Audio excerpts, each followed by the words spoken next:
Hello one and all, once again.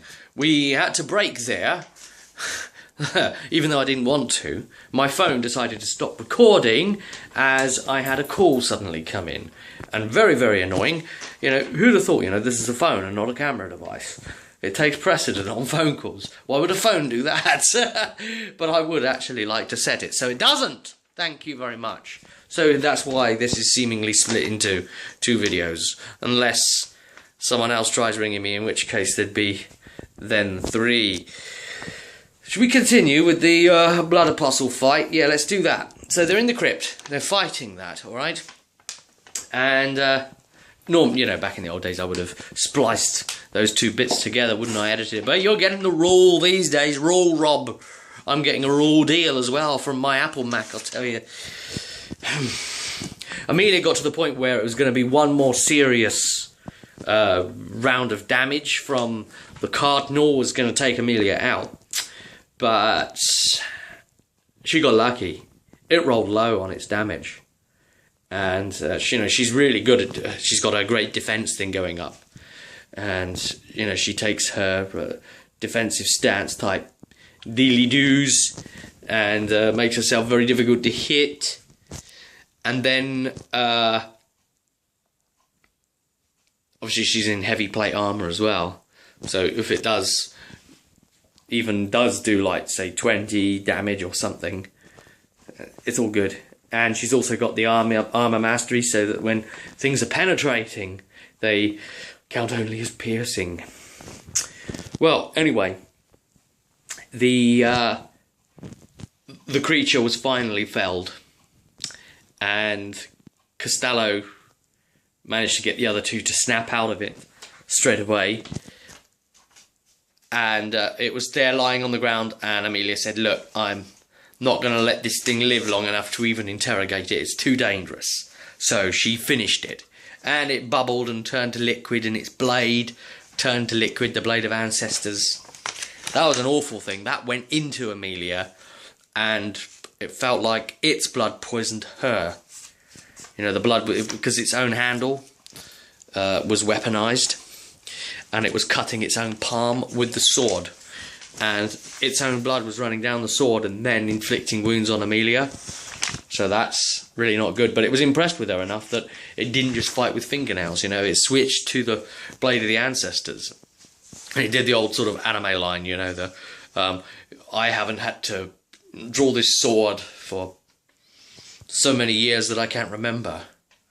And you should feel proud that you've been the first one after so long to make me do it. And then she goes on and actually manages to slay it. Damn, Amelia. You one crazy girl. Crazy. Anyway, Costello has sent his summoned serpents on ahead. And you kind of can't say summoned serpents without sounding a bit snaky. And he said that it gets a bit labyrinthine ahead.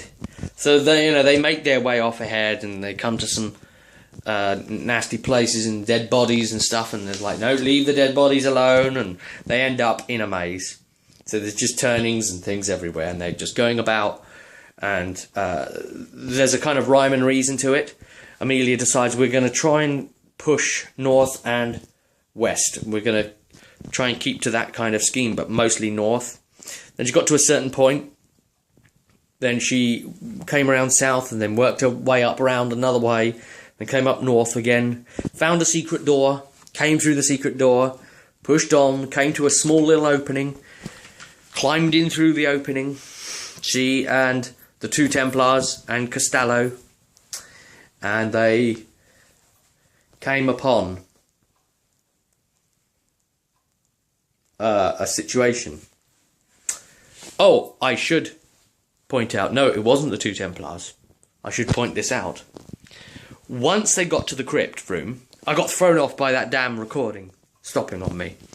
Once they'd finished with the Blood Apostle, there was a lot of debate, what do we do? Do we continue? We've technically completed our mission, but there is another creature in here, a terrible, the Master, It could be Damus. He needs stopping too.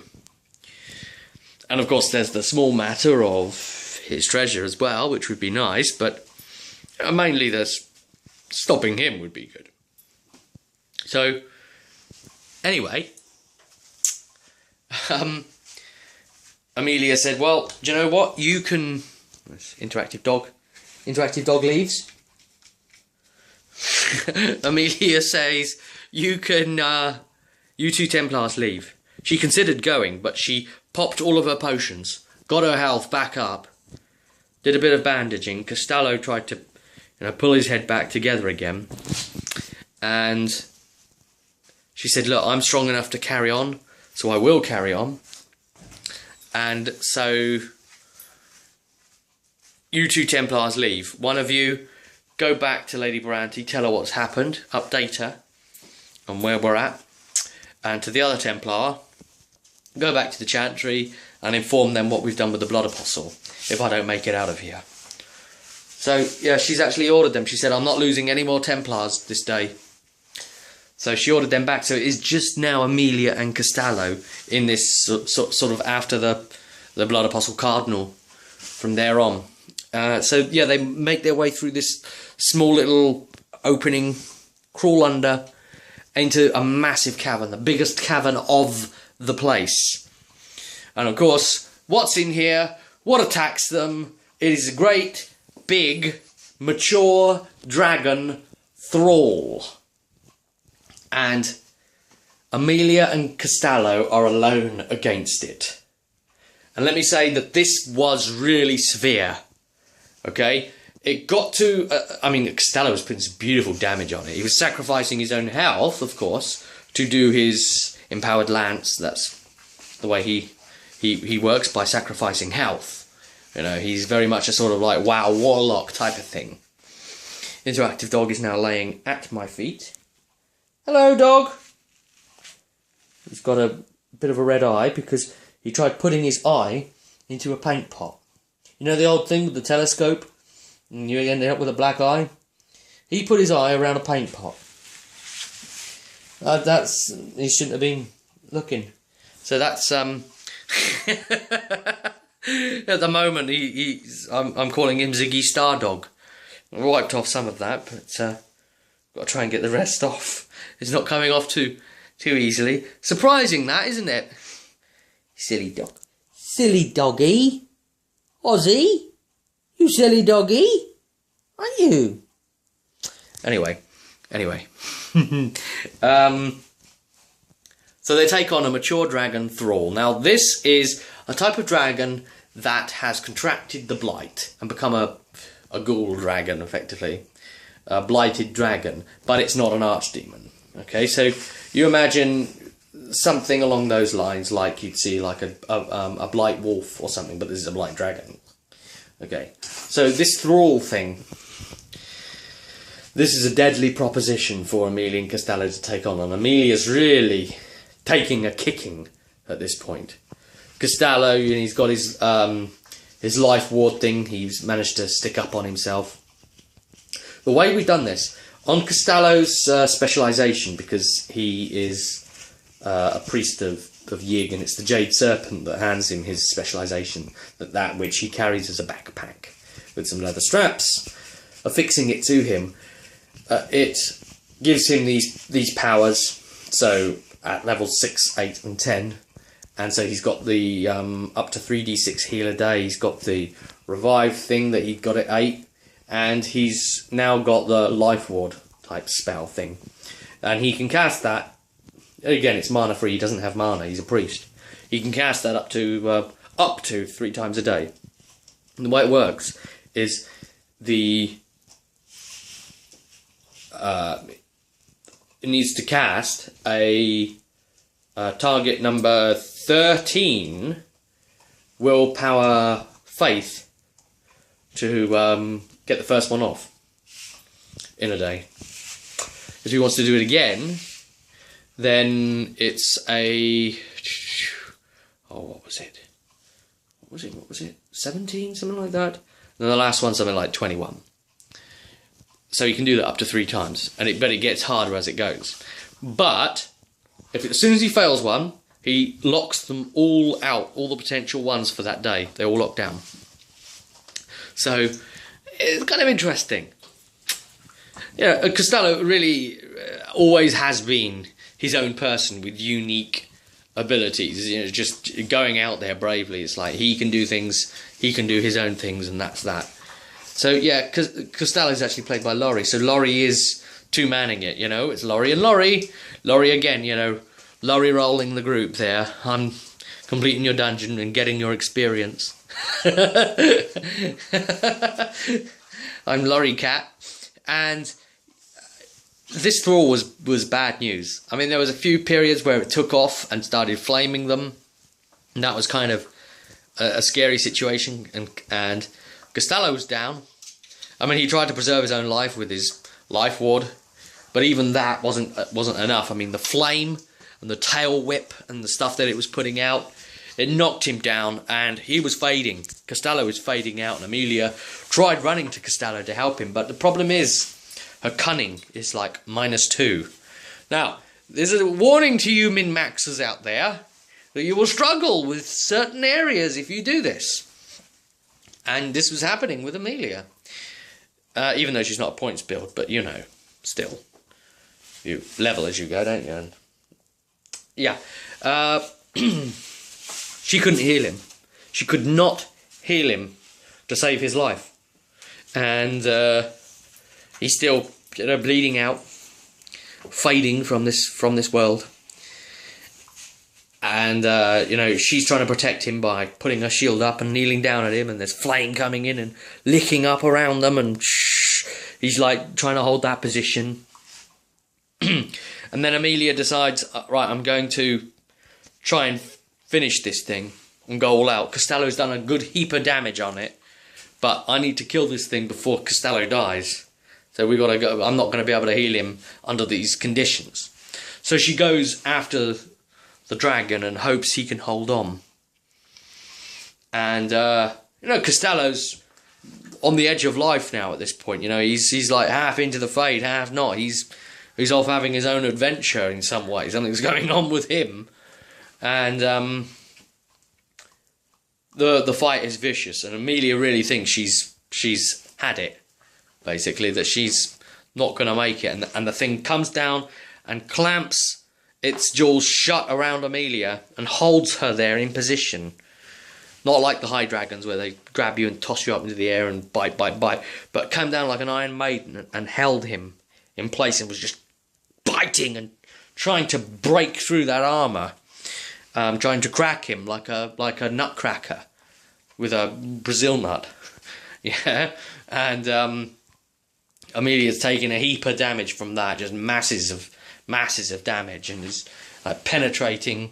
I mean, it blew past her armour score like I don't know what, like Billy-O.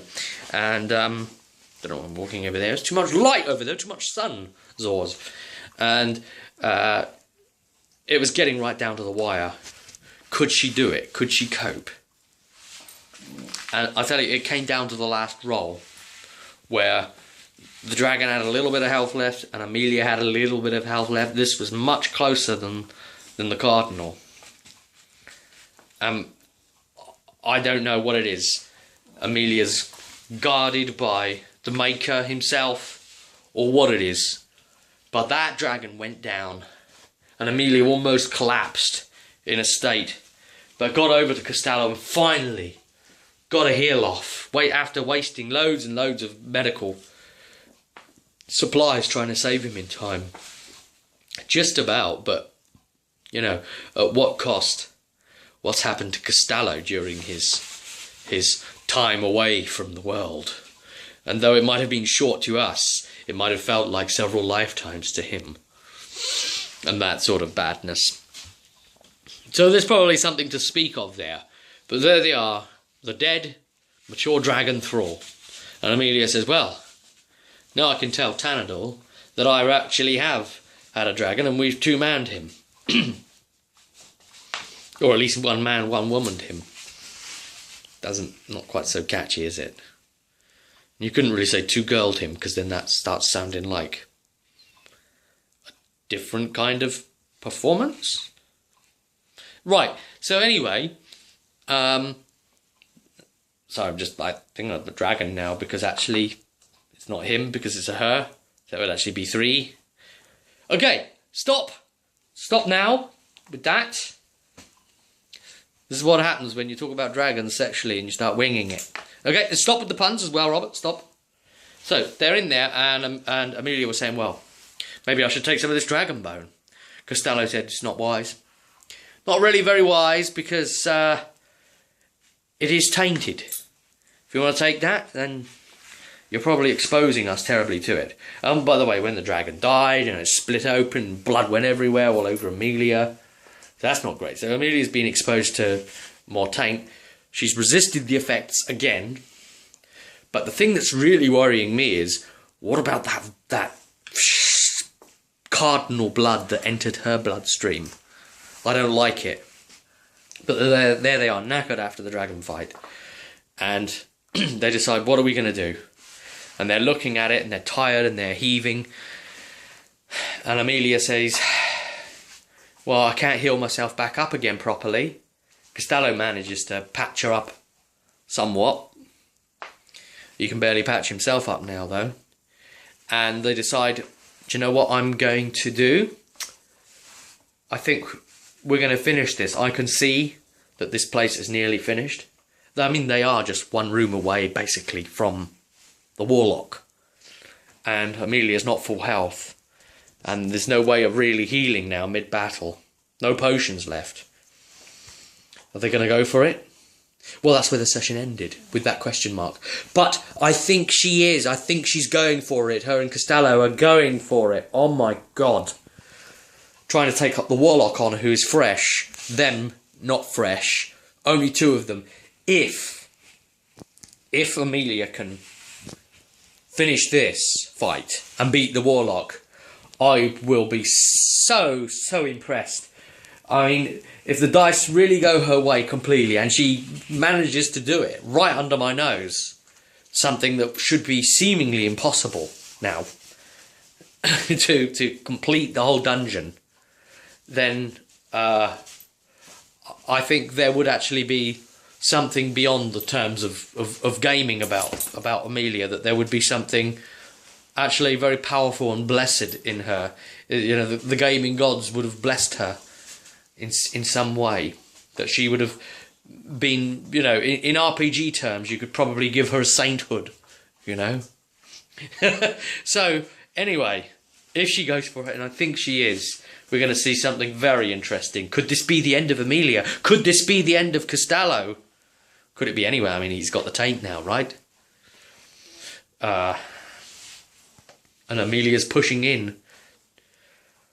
Who's going to win, guys? Who's going to win?